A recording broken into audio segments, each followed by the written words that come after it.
Hi guys, welcome back to the channel. Today we're out in Ocho Rios and we're giving you an update on the SOL Harbour development. Two massive 7-story buildings, and as you can see they are very close to being completed. The latest update says that these units should be finished, or the development should be finished by December 2025. So we'll keep you guys updated as we get closer to December.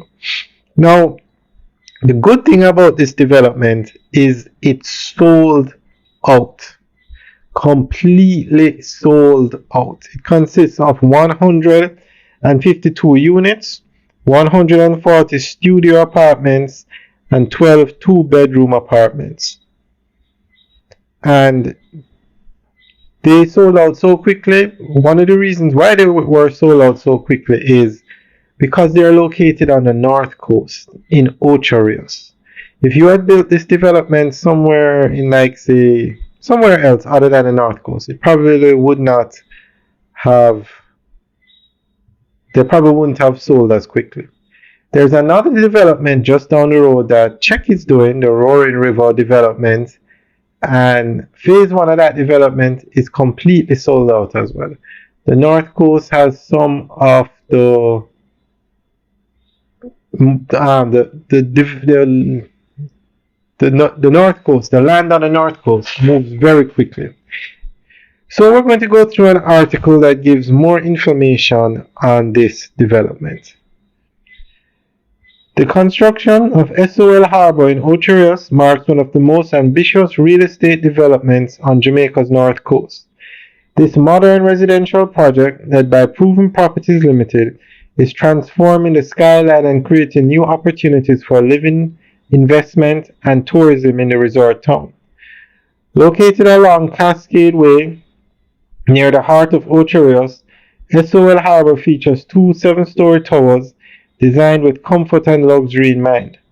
The development will include 152 units, 140 studio apartments, and 12 two-bedroom apartments, each offering stunning views of the sea and surrounding hills. Modern amenities such as a swimming pool, gym, clubhouse, and landscape gardens are being built to give residents a balance of relaxation and convenience.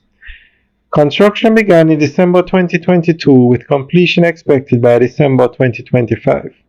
Proven Properties has secured US $20 million in financing from National Commercial Bank Jamaica to support the estimated US $25 million project. The company has reported that the units are already sold and the final batch of studios should be released in mid-2025. SOL Harbour is not just a housing project, it symbolizes the growth of Ocho Rios as a hub for investment and modern living. Alright guys, that's the end of the update article. So what Proven did is they had held back 15 studios and they didn't put them on the market until mid-2025. And as soon as they went on the market, they were sold out. So this development is completely sold out. Alright guys, let us know what you think. Leave your comments in the section below. Alright guys, have a good day.